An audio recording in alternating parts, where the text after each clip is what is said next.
Vous l'aurez sans doute compris, c'est l'heure des questions-réponses, donc qui pourraient être adressées aux 4 intervenantes et intervenants du panel. Voilà. Si vous avez des questions.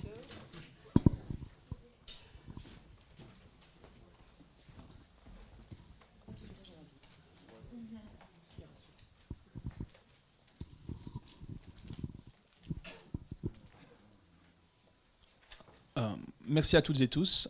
J'avais surtout une question pour Madame Stas. Oui. Au niveau des postures de négociation possibles, par exemple pour rémunération, d'utilisation de jeux de voix, etc. Je voulais savoir si c'était vraiment un point focal. Par exemple, sur des licences, par exemple, vous avez eu l'autorisation pendant 5 ans d'utiliser ma voix, ou vous avez ma voix dans tel ou tel film. Parce que j'ai en tête, par exemple, le cas de James Jones, qui est décédé récemment, mais qui avait pris sa retraite, entre guillemets, avec Disney, je pense, en 2021. Il leur avait dit, vous avez l'autorisation d'utiliser ma voix pour tout le temps où je suis encore vivant.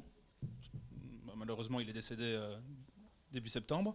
Mais du coup, il avait dit, voilà, vous pouvez encore le faire pour les films Disney qui vont sortir, etc., en production ces prochaines années. Mais c'est assez défini, et je pense que lui pouvait se le permettre parce que c'était quand même quelqu'un de très connu. Mais quelle est du coup l'amplitude de ce que vous pouvez négocier au niveau du collectif? Est-ce que vous devez vous battre de manière individuelle, ou est-ce que les studios, vous pensez, pourraient, entre guillemets, s'accorder sur une base générale pour tout le monde?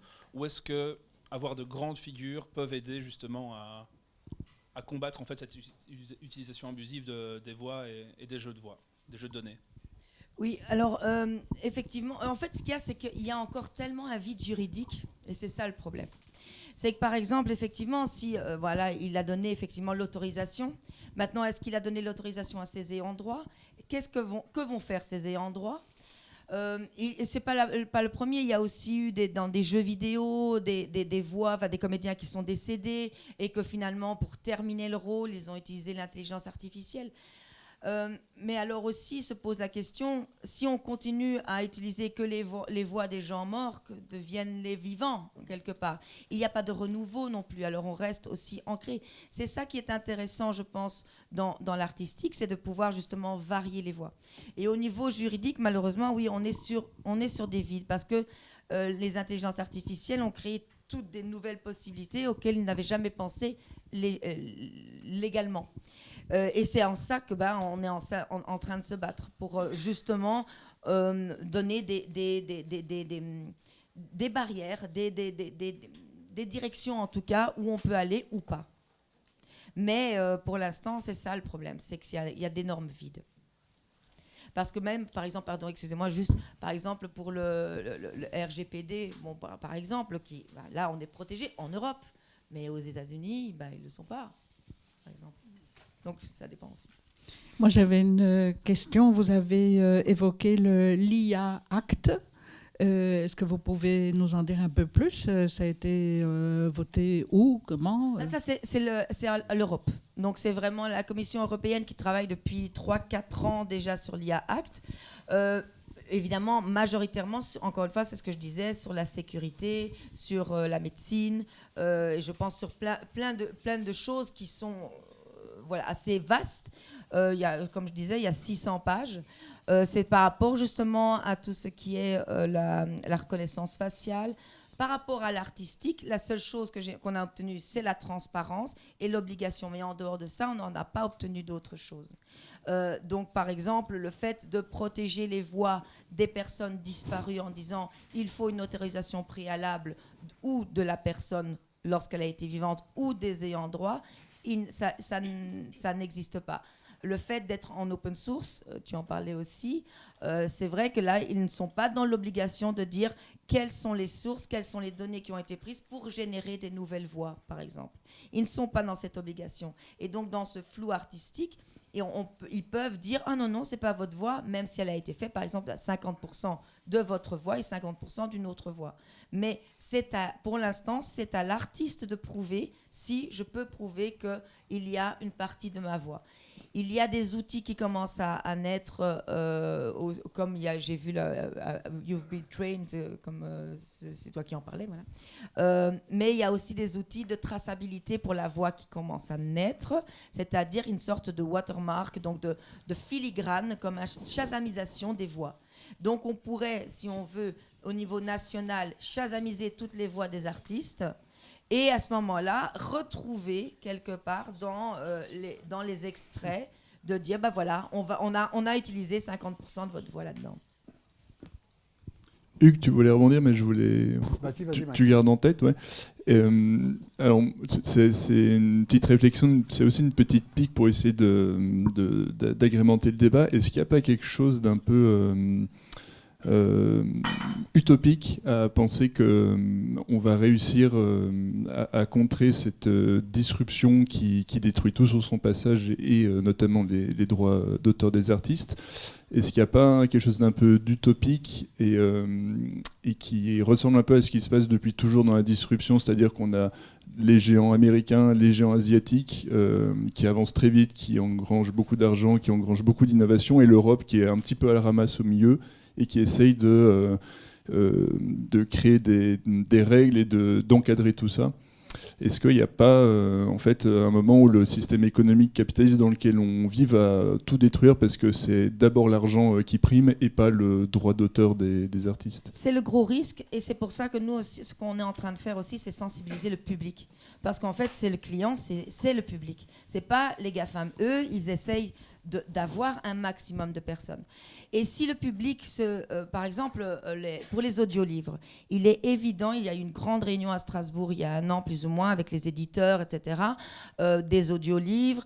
Et même si le résultat est bluffant et que c'est vrai qu'ils avaient du mal à entendre si c'était une voix artificielle ou pas, mais sur la longueur, le côté répétitif quelque part, une sorte de ronron dans la voix, etc., et aussi l'aspect psychologique de se dire c'est une œuvre qui a été écrite par un être humain et qui est dit par une machine, au niveau du public et au niveau des auteurs, ça ne passe pas. Et par exemple aussi, il y a un petit buzz qui s'est passé il y a quelques mois sur une franchise qui s'appelle My Little Pony, Mon Petit Poney, que vous connaissez certainement, parce que c'est une franchise qui existe depuis 20-25 ans. Il y a une série, donc moi en plus j'étais la directrice artistique, donc je connais ce produit depuis 15 ans. Je dirige les produits, donc il y a une nouvelle série qui arrive, qui est uniquement destinée au web, donc pour les diffusions sur le web. De plus en plus, Hasbro, un peu dans les problèmes, essaye de ramener pour que ce soit moins cher, ils ne font plus doubler les chansons, etc. Et puis, l'année passée, tout d'un coup, on a la deuxième saison qui devait s'annoncer, ne vient pas. On apprend que dans tous les pays, sauf les États-Unis où ça a été la création, où ils sont protégés quand même aussi par les grèves qui se sont passées, enfin je ne vais pas rentrer dans les détails, mais on apprend que dans tous les autres pays, le produit a été retiré de tous les studios, est revenu et a été édité et est reparti sur le web avec des nouvelles voix, très mauvaises, qui ne jouent pas, qui imitent les voix qui sont, mais dans toutes les langues, en même temps. En même temps, il n'y a pas eu de carton, dans une obligation de mentionner quand même l'artiste, ni le studio. Et les fanbases, qui sont très très importants, ont été un petit peu choqués par ce manque de qualité, ont questionné Hasbro, etc. Qui rétroprédate. Non, c'est les studios qui ont fait la première saison, qui ont fait. Ils mentent, éhontément, publiquement, par écrit. Moi, je le sais très bien, puisque le studio, on ne lui a même pas demandé un devis. Ça a été retiré de manière unilatérale. Et donc, la franchise est très, très mal à l'aise face à une fanbase qui n'est pas contente et qui fait pression d'avouer que, et ils ne l'ont toujours pas avoué, ça fait 1 an qu'on les harcèle, ils essayent toujours de dire mais non, ça a été fait par un studio, ça a été fait par des amateurs, ça a été fait par... à chaque fois, on recherche, on va essayer de retrouver, impossible, ils mentent à chaque fois. Donc, ils n'osent même pas assumer de dire que ça a été fait par intelligence artificielle, parce que, qualitativement, c'est moins bon. Et ils se disent, bah voilà, on essaye économiquement, mais on donne quelque chose qui est moins qualitatif. Et ça, c'est le public qui doit dire, non, ça, on ne veut pas. Parce que ça reste en dessous de la qualité que l'on désire. Alors, 3 petites réflexions, mais je vais quand même rebondir, et je vais rebondir de la même manière que, je crois que c'est Michel de Namur là, qui avait rebondi en disant je ne crois pas qu'il faut s'illusionner sur le fait que la qualité ne sera pas au rendez-vous. C'est une cause, selon moi, je suis désolé de vous le dire, je crois que c'est une bataille perdue. Je pense que l'IA va réussir à reproduire avec une perfection toutes les productions humaines. Ce qu'elle n'arrivera pas à faire, c'est se mettre à la place d'un humain. Alors, vous allez me dire, oui, mais comment faire une production humaine sans être humain? C'est-à-dire que toutes les productions humaines sont généralement à un certain moment stocké informatiquement, hein, même quand vous donnez votre voix, vous mettez la voix sur un support informatique, et la précision, enfin la reproductibilité de ce support sera parfaite. En tout cas, l'oreille humaine ne pourra plus faire la différence. Moi, j'en suis intimement convaincu. Donc je crois que à mon avis, on peut en discuter, mais je pense que c'est une bataille perdue. En revanche, il y a d'autres batailles à mener. Donc par exemple, essayer au maximum, et là tu l'as montré dans tes films, essayer au maximum de réhabiliter le rôle de l'humain dans la performance artistique. Là, c'était assez étonnant de voir que dans tous les films que tu as montrés, il y avait toujours un humain avec un projet, et c'est ça qui était intéressant, donc de disposer de l'IA et d'en faire un projet intéressant. Alors pour ce qui est du droit d'auteur, je pense qu'en effet, de nouveau, ça risque d'être, surtout pour les aspects rémunération, ça risque d'être une bataille perdue. D'ailleurs, il y a des secteurs de notre vie intellectuelle où le droit d'auteur, d'une certaine manière, n'est pas rémunéré, mais simplement, il y a une espèce d'exigence morale à référer, à reconnaître je dirais, la propriété. Donc en science, par exemple, un scientifique n'attend pas d'être rémunéré quand quelqu'un le cite ou quand quelqu'un se sert de ses travaux. Et tu parlais de GitHub. Donc c'est une plateforme informatique où tout le monde se copie, tout le monde s'imite, et au grand plaisir, mais ce qui est la responsabilité, c'est de citer d'où on vient, de quoi on s'est inspiré, etc. Et d'une certaine manière, en tout cas dans ces domaines-là, l'artiste ou le scientifique est relativement satisfait puisqu'il a été cité. Et d'ailleurs, son succès vient de ces citations. C'est dès lors qu'il est reconnu, mais il ne touche rien. Il n'y a pas... Bon, alors après, tu vas me dire, mais comment est-ce qu'on rémunère? Alors, c'est un vrai souci. Et là, en matière scientifique, c'est l'État qui prend à sa charge la production scientifique. Si un scientifique est suffisamment cité, référé, etc., on considère qu'il joue un rôle important dans la société. Et donc, quelqu'un d'autre va prendre en charge. Nos impôts servent à ça. Donc, il y a d'autres manières économiques de rémunérer des gens qui ont inspiré d'autres, et notamment ta voix, etc. Mais ce que j'ai peur, c'est que le droit d'auteur, de la façon dont il est conçu aujourd'hui avec ses mécanismes économiques, je pense que c'est une bataille perdue. Oui, clairement, mais le doublage n'est pas qu'une traduction aussi, c'est une adaptation culturelle, l'humour. Ça, c'est quand même aussi quelque chose. Comment traduire des traits d'esprit? Ce n'est pas qu'une traduction. Quelque chose qui va être humoristique aux États-Unis en anglais, si on le traduit tel quel, ça ne va pas le faire. Et donc, je pense qu'il y a toute une adaptation culturelle aussi. J'insiste à croire que l'IA ne pourrait pas y parvenir. Ah, je n'ose plus. Oui, merci. Mais en fait, ma réflexion rejoint... Enfin, merci beaucoup pour vos interventions, très intéressantes. Mon intervention rejoignait celle de M. Bersini, où j'ai aussi du mal à me dire que finalement les artistes seraient irremplaçables. Enfin, c'est une musique qu'on entend souvent, c'est que finalement l'IA ne pourra jamais remplacer les artistes.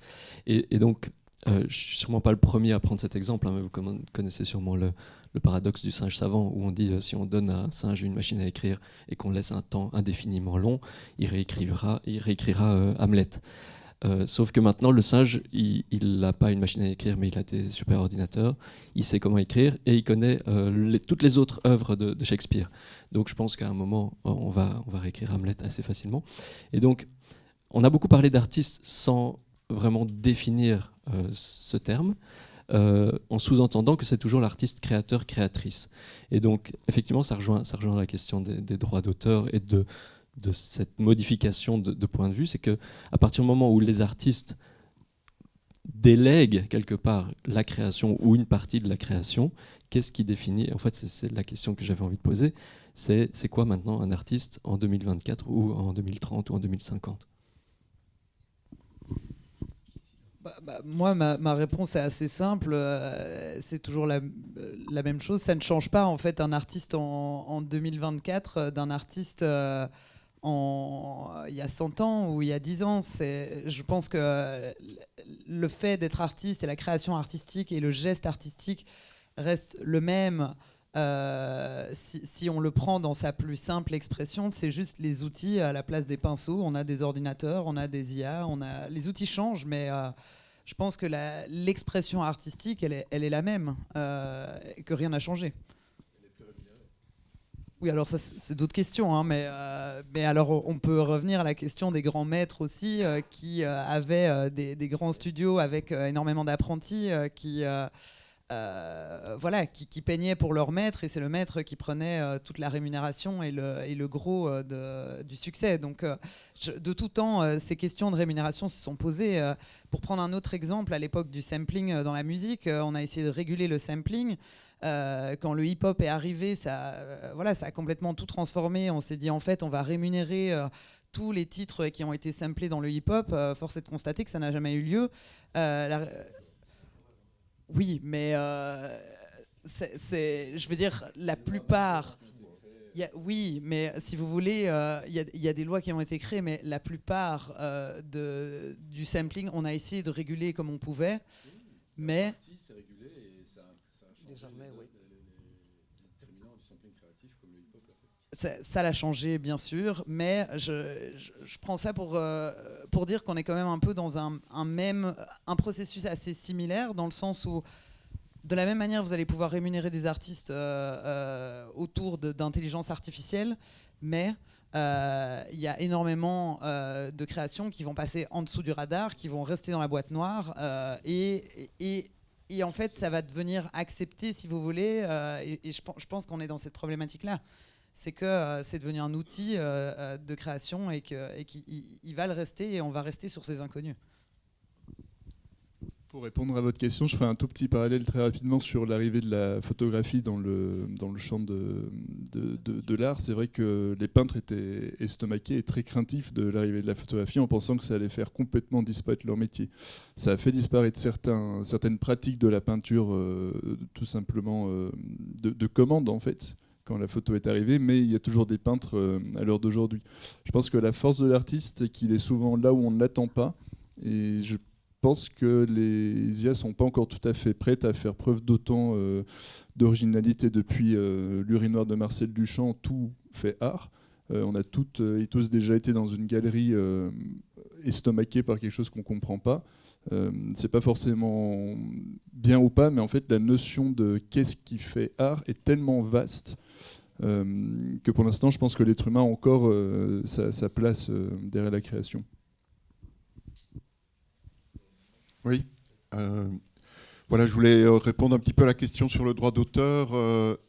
Pour avoir étudié l'histoire du droit d'auteur récemment, je pense que oui, le droit d'auteur va tout à fait surmonter cette crise.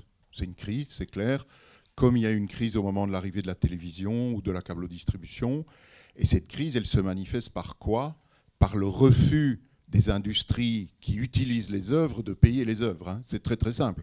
Le droit d'auteur trouve tout à fait à s'appliquer à ce qui se passe, hein, la constitution des bases de données d'abord, à la génération des outils IA dont on a parlé, générative, et surtout à la fourniture de ce service au grand public, qui est un service commercial. Et donc, je dirais que dans les outils, de la boîte à outils des droits d'auteur, des droits voisins, on a tout ce qu'il faut pour résoudre toute la chaîne d'exploitation qui surgit actuellement. Ce qui surprend, c'est la vitesse à laquelle ça surgit. Bon, voilà. Pour le reste, je peux vraiment, enfin, on ne va pas le faire aujourd'hui, mais je peux vous montrer en détail comment c'est possible d'aborder les choses. J'insiste sur un point, que ça ne concerne pas que les auteurs, autrices, artistes, interprètes, comme tu es là, hein, on se voit souvent pour en discuter, mais aussi le patrimoine collectif. Je voudrais insister sur le fait que les industriels de la technologie n'ont pas seulement capturé l'ensemble de ce qu'ils trouvaient en matière d'œuvres audiovisuelles, de textuels et visuels, mais aussi tout ce que le patrimoine collectif avait été mis en ligne par les musées, les bibliothèques, les institutions. et voir le patrimoine traditionnel dans certains pays qui protègent ce patrimoine traditionnel. Vous prenez en Afrique ou en Amérique latine, etc. Donc on est devant une double captation, une captation individuelle, une captation collective à laquelle il faudra répondre par des outils spécifiques chaque fois. Deuxième élément, il n'y a pas que le droit d'auteur pour corriger la situation dont on parle aujourd'hui, mais aussi, je vais en prendre un seul et je terminerai là-dessus, le droit de la concurrence. Quand un service est fourni à 29 € et produit ce que peut produire l'IA ChatGPT, tout le monde sait très bien que le prix réel de ce service n'est pas celui auquel il est proposé aux consommateurs. En fait, il y a des milliards de dollars, des centaines de milliards de dollars qui sont investis pour permettre de vendre ces systèmes à ce prix-là. Et en fait, ce qui est scandaleux quelque part, c'est que ces systèmes font concurrence déloyale au travail humain. Et donc là, il y a un autre outil de législation qui doit être mis en œuvre et qui doit être appliqué. Alors après, il y a évidemment la volonté de nombreux artistes, et je partage tout à fait ce que tu dis, c'est que les artistes sont toujours les premiers utilisateurs des nouvelles technologies. Et cet aspect-là, il va falloir aussi le gérer dans le monde artistique pour attribuer les crédits, pour attribuer les parts de droit, pour revoir les subsides, tous les dispositifs de soutien artistique qui vont devoir être révisés. Et heureusement, là, on a la transparence de l'IA Act qui va nous aider déjà à fixer ce qui a été fait avec des IA et ce qui ne l'a pas été fait. Enfin, ça, je crois que ça mériterait un moment en soi. Hein, je ne vais pas monopoliser. Ouais. On sait faire ça. On sait faire ça. On sait faire ça dans la gestion collective. On le fait pour un mécanisme qui s'appelle la copie privée, par exemple, ou la reprographie, où on est devant des mécanismes de rémunération statistique en regard non pas de l'exploitation individualisée connue, œuvre par œuvre ou extrait de texte par extrait de texte, mais on travaille par catégorie d'œuvres, etc. Et ça fonctionne dans des dizaines et des dizaines de pays dans le monde à la satisfaction et des créateurs, des éditeurs, des producteurs, et à la satisfaction des usagers. Donc oui, les outils existent. Je suis obligé de m'inscrire en faux et j'avais le tour de parole, c'était à mon tour. Et je dois m'inscrire en faux dans ce débat. Oui, les moyens existent en théorie, mais notre capacité à appliquer ces formes de droit d'auteur ou de régulation et de s'assurer de la rémunération adéquate est très dysfonctionnelle. Puis je vais en parler cet après-midi. Donc oui, il y a des principes effectivement sur lesquels on s'est entendu et sur lesquels le droit s'est exprimé, mais de là à être capable d'y arriver, c'est autre chose. Et dans le cas présent où l'innovation se fait à une vitesse incroyable, les procès n'iront pas assez vite, si vous me suivez. Sinon, mon intervention allait dans le sens de préciser une petite chose qui n'a pas été mentionnée, je trouve, à mon avis, quant à ce qu'est un artiste. Vous n'avez pas parlé du rôle spécifique de l'interprète. Il faut distinguer l'artiste créateur de l'artiste interprète. On a beaucoup parlé de droit d'auteur, on a beaucoup parlé de création de l'œuvre, mais on a peu parlé du rôle de l'interprète. Et dans le cas d'un artiste visuel qui travaille sur du matériau brut, il y a un travail d'interprète. Chez les comédiens, les danseurs, les musiciens, et M. Dufakir pourrait en dire plus que moi, on doit revenir sur le rôle que l'interprète peut effectivement jouer sur la matière, sur l'objet, sur les artefacts. C'est là, à mon sens, qu'il y a une valeur qui s'ajoute. L'artiste créateur, oui, intervient sur un matériau qui peut modeler, sur lequel il peut agir, nommément la gamme ou le corps. Mais bon, tout ce travail fin de l'interprète, je ne suis pas certain que là, on a quelque chose avec l'intelligence artificielle pour y parvenir. En tout cas, on décèlera éventuellement un manque de créativité quant à la capacité d'interpréter le matériau brut. C'est en ça que je parlais d'émotion, justement, et de vibration. Parce que combien de fois on n'a pas entendu, certainement vous aussi, cette voix de doublage, je l'adore, ça correspond à ce comédien, etc.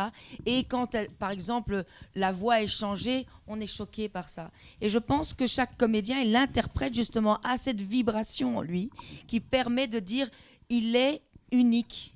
Et cette personne-là, on a envie de continuer à l'écouter. Et je pense que ça, avec une intelligence artificielle, on n'aura pas cette vibration, je pense. Je pense. Je reste persuadée de ça parce que l'émotion est quand même... Une intelligence artificielle ne peut pas ressentir cette émotion. À terme, le public est quelqu'un, je pense Marie, tu as mentionné, que quelqu'un a fait référence au public. À terme aussi, le public peut peut-être, dans certains cas, se contenter de la soupe. Hein?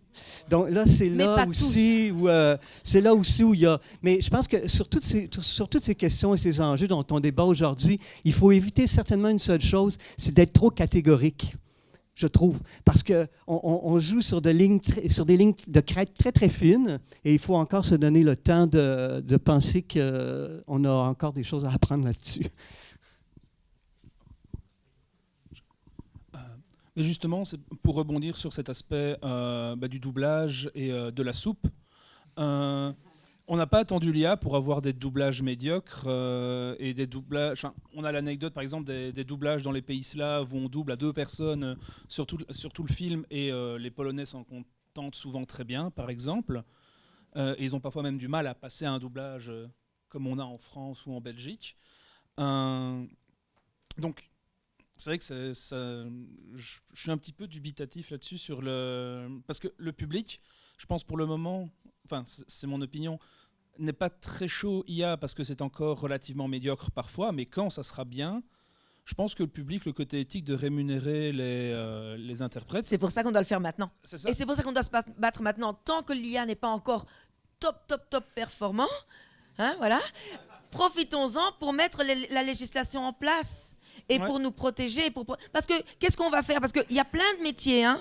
Selon Goldman Sachs, il y a, dans les 4 prochaines années, 300 millions d'emplois vont être remplacés par les intelligences artificielles. Mais que vont faire ces êtres humains? Ils vont rester à la maison? Et le pouvoir d'achat? S'ils n'ont plus d'argent? Non, mais déjà, on est en train de... Mais quoi? On va avoir des masses de gens qui vont être terrés, qui vont être des moules à la maison devant... Oui, mais c'est quoi? Est-ce que c'est ça qu'on veut avoir comme société? Avoir les intelligences artificielles qui font tout? Par exemple, dans les magasins maintenant, il y a des caisses automatiques et il y a des caisses encore avec des êtres humains. De plus en plus, quand même, on va de plus en plus vers les êtres humains. Dans les sociétés, vous avez envie d'avoir quelqu'un au téléphone. Lorsque vous téléphonez à votre banque, vous en avez ras-le-bol des trucs qui vous répondent et qui vous renvoient. Pour n'importe quoi, les gens commencent à en avoir assez, je pense. J'espère, en tout cas. En tout cas, c'est ce qu'il faut. C'est ce qu'il faut, en tout cas, se battre pour ça. C'est pour ça que je pense qu'il ne faut pas laisser ça à la main invisible du marché, parce que la main invisible du marché va toujours dans le même sens. Moi, je suis assez d'accord avec tout ça, mais je pense qu'on est dans une discussion complètement philosophique et éthique, et on n'est pas dans une société ni éthique ni philosophique, on est dans une société capitaliste. Et donc en fait, moi je suis tout à fait d'accord avec vous, j'aimerais que ça se passe comme ça, mais je suis assez pessimiste sur ce qu'on est en train de dire là. Et je pense que moi, pour rebondir sur ce que vous disiez sur la partie interprète de l'artiste et tout ça, ce qui est particulièrement dangereux dans toute cette disparition de métiers, il y a beaucoup de métiers qui vont disparaître avant les métiers artistiques, qui disparaissent déjà. Le vrai problème, c'est un peu la prolétarisation dans le sens que Marx donnait dans les années 1840, c'est-à-dire la perte de connaissance, la perte de savoir, la perte de savoir-faire, où finalement, oui, on va finir au chômage, mais surtout, on va perdre petit à petit des connaissances pratiques, théoriques, qui vont être automatisées et qui le sont déjà. Je vous fais un parallèle tout bête avec mon expérience personnelle. À côté de mon activité d'artiste, je fais de la photo de mariage. Maintenant, depuis 5-6 ans, les retouches de photos de mariage, c'est l'IA qui le fait. Alors, c'est plus ou moins le même échelle que toi. Ça me fait gagner 10 fois le temps pour pas un copec, quoi, en gros. Mais je réalise qu'en fait, avec le temps, je pense que je serai plus capable de retrouver mon style de retouche de photos que je faisais avant. Et ça, je pense que ça existe dans la BD, ça existe dans le doublage, ça existe partout. Et c'est particulièrement ça qui est catastrophique, en fait, en dehors des problèmes de chômage et d'argent. C'est vraiment la perte de savoir-faire qui ne se retrouvera plus après. Merci. On va prendre une dernière intervention ce matin. Et puis on fera la pause. Un petit mot dans le prolongement de ce que je disais tout à l'heure à Hugues. Je trouve qu'il faut être prudent avec les mots. Interprétation, nous interprétons tout le temps. Les médecins interprètent quand ils posent un diagnostic, les artistes interprètent. Moi, je suis psychanalyste, j'interprète. C'est un mot extrêmement complexe. Hugues va nous dire, l'intelligence artificielle, demain, elle interprétera. Comme il nous a dit, elle comprend. Comme il nous a dit, elle parle. Je ne pense pas qu'on puisse transférer ces mots de ce qu'est notre pratique d'être humain à ce que fait l'intelligence artificielle. Soyons prudents dans la manière dont on utilise les mots. Ce sont des mots très complexes qui font référence à des processus très complexes. Et je ne pense pas qu'on puisse si facilement dire « elle fait la même chose ». Elle fait quelque chose qui y ressemble, qui est apparenté, elle ne fait pas la même chose. Par exemple, inventer. Dans l'interprétation, il y a une vraie invention. Quand Hugues nous dit « l'intelligence artificielle invente », soyons prudents. Oui, elle a inventé des nouvelles stratégies dans le jeu d'échecs ou dans le jeu de Go. Est-ce que alors on peut dire simplement « mais oui, elle invente comme les êtres humains ou les artistes inventent ». Je ne suis pas sûr. Quelqu'un veut réagir Juste un dernier mot, parce que là, je crois que tout le monde a faim, donc on va les manger. Oui, l'intelligence artificielle n'est pas intelligente, en tout cas pas dans le sens intelligente comme l'intelligence humaine, c'est sûr.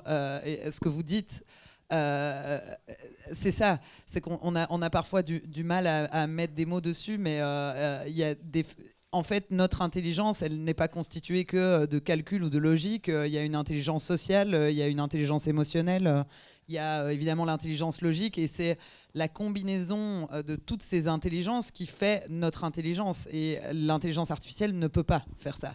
Et c'est là où est toute la différence, c'est que elle peut imiter des choses et interpréter, c'est-à-dire dégager une forme d'interprétation de ce qu'on lui donne à voir de notre monde réel, mais elle ne va pas pouvoir avoir des intuitions ou ce genre de choses qui sont des choses typiquement humaines. Et on est loin du compte.